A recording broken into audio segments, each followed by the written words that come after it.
Humanity has always yearned to rise above its reality, to shed the mind's burdens and to escape its troubles. In this timeless quest, alcohol has emerged as the most popular gateway. It's a companion to celebrations and tragedies, a source of inspiration and oblivion. But have we truly considered the spiritual consequences behind its widespread use? The history of alcohol is more than just a story of a substance. It's a tale deeply woven into humanity's search for transcendence, alchemy, and connection with the divine. To truly understand it, we must journey to the root of its etymology. In Arabic, al-kuhl originally referred to a fine powder used as a cosmetic to darken the eyes, now known as kohl. Yet for alchemists, this term held a deeper meaning. An intangible essence, the very soul of a substance, the spirit captured through the alchemical process. Essentially, the Arabic word al-kuhl is believed to mean body-eating spirit. Perhaps this is why even today we refer to alcoholic beverages as spirits. The use of alcohol as a fermented drink dates back even further. Ancient civilizations like the Sumerians, Egyptians, and Greeks revered alcohol as a gift from the gods.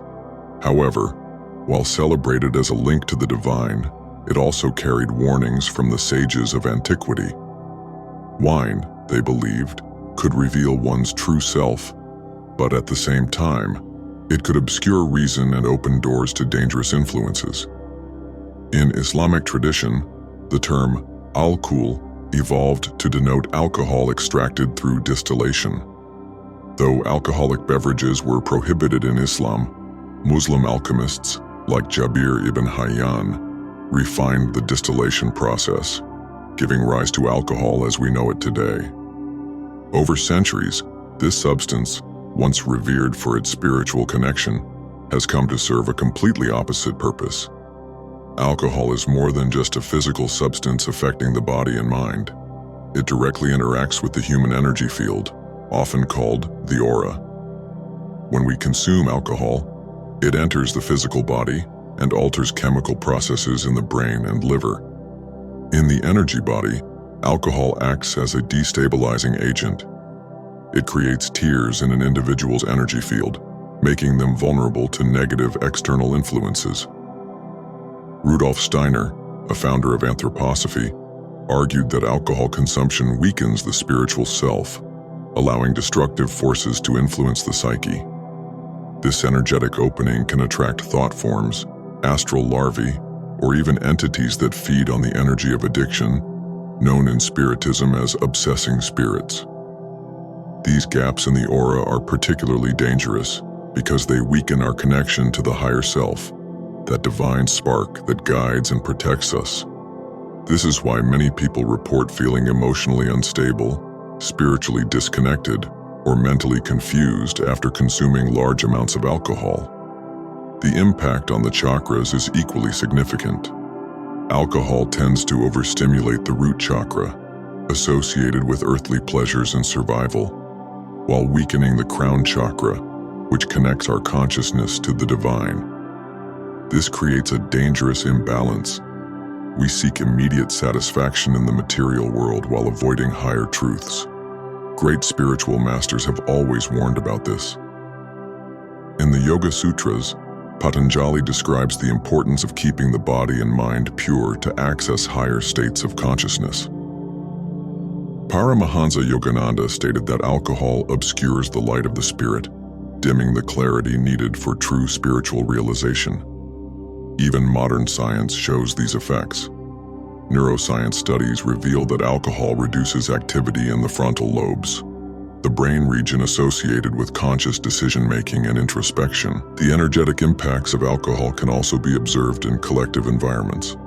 When many people consume alcohol in a shared space, their energies mix uncontrollably. The vibration of the space tends to drop, becoming denser and more chaotic, and people's behavior becomes more primal. This is why many spiritual traditions advise avoiding environments where alcohol consumption is prevalent, recognizing the risks not only for individuals, but also for the collective. The veil of illusion alcohol exerts an irresistible pull on humanity.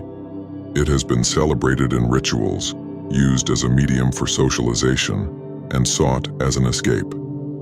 But why, despite knowing its harmful effects, are we still drawn to it? What lies behind this veil of illusion that makes us crave something we know will ultimately harm us? At the core of this attraction lies a profound disconnection from our true nature. Alcohol presents itself as an apparent solution, a magical potion that promises to lighten life's burdens and transport us to a state of temporary freedom. But this is merely the veil of illusion. Alcohol offers a false sense of freedom and happiness. It intoxicates us, creating a fleeting awakening where feelings of anxiety, fear, and insecurity seem to vanish, and confidence grows. But these sensations are ephemeral, fleeting. They deceive us into believing we are free when we are actually drifting further away from our true essence. The Hermetic tradition teaches that humanity is in constant pursuit of the unus mundus, the primordial unity, a state of totality and harmony with the cosmos. By turning to alcohol to fill an inner void, we make a mistaken choice. We seek unity outside ourselves in the ephemeral, in what is physically consumable and by its nature depletes us. Alcohol offers a false link to wholeness, but this link is fleeting and eventually breaks, leaving us emptier than before. Ultimately, what we seek is a reconnection with our inner divinity, the peace and fullness that do not come from external sources but reside within us. Ancient sages like Plato and Laozi spoke of the path to true freedom and enlightenment, a path that does not depend on fleeting pleasures or temporary escapes. On a psychological level, alcohol reinforces a pattern of emotional dependency. People often do not seek alcohol solely for pleasure, but as an attempt to cope with psychological and existential suffering. Alcohol has a sedative effect that can be appealing when someone feels overwhelmed, anxious, or stressed. It offers false solace, providing a momentary sense of escape. It acts as a temporary release valve for life's frustrations, but it is a superficial solution that merely postpones confronting our inner shadows. Rather than solving the problem, it conceals it, creating a cycle of escape and return to emptiness. True freedom and happiness are not found in extremes of indulgence or denial, but in reconnecting with our essence, cultivating balance, and nurturing inner peace. The real issue is not the act of drinking itself, but what drives you to feel the need to drink, what makes you want to escape reality. Ancient wisdom and warnings. Throughout history, many spiritual masters, prophets, and mystics have shared their insights on alcohol. Their words carry wisdom, warning us of the hidden dangers of this substance and its implications for our spiritual journey. These accounts are not mere moral admonitions but profound advice rooted in love, meant to protect humanity's connection to the divine. In Vedic traditions, alcohol is seen as a substance that reduces sattva, the quality of purity and harmony. The Bhagavad Gita teaches that a balanced mind is essential for accessing higher planes of consciousness. Anything that disturbs this balance is an obstacle on the spiritual path.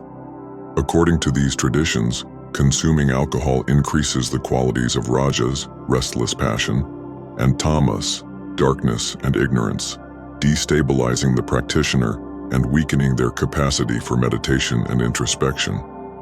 Buddha, in his teachings on the Noble Eightfold Path, warned of the dangers of intoxicating substances. For him, consuming anything that clouds the mind hinders spiritual progress because it disconnects us from the clarity needed to perceive the ultimate truth, nirvana. In Hermetic and alchemical traditions, alcohol was viewed ambivalently. While considered a powerful substance capable of extracting essences and transforming raw materials, it was also recognized as a dangerous dual symbol.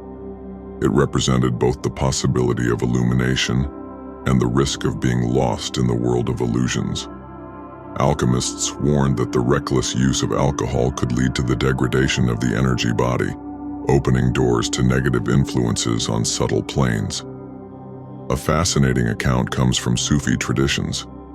Rumi, the great mystical poet, used wine as a metaphor in his verses, referring to the wine of divine love, which intoxicates the soul with the presence of God. However, he also cautioned against literal wine, which, according to him, diverted seekers from the path of awakening. For the Sufis, true ecstasy comes from spiritual connection, not external substances. In Christianity, alcohol occupies a peculiar place. Wine is a central symbol in the Eucharist, representing Christ's blood and the new covenant with God. However, early Christians and many saints warned of the danger of excess. St. Augustine wrote that drunkenness was a form of self-destruction of the soul, an act that separates us from divine grace. Other mystical accounts describe the spiritual consequences of indiscriminate use of alcohol. In shamanism, alcohol is believed to weaken the light body, the energetic protection that keeps individuals in balance with the universe. Many shamans assert that alcohol facilitates the entry of parasitic energies or negative entities that feed on the low vibrations caused by intoxication. These accounts converge in a common warning. Alcohol can be a dangerous tool, affecting both the physical body and the subtle levels of our existence. It disconnects us from what mystics call the axis mundi, the axis aligning us with the cosmos, enabling us to navigate the physical and spiritual realms. When this alignment is broken, we lose our ability to access intuition, clarity, and higher states of consciousness. However, not all accounts are warnings. Some spiritual masters recognize that in ritualistic contexts and with pure intentions, alcohol can serve as a catalyst for altered states of perception.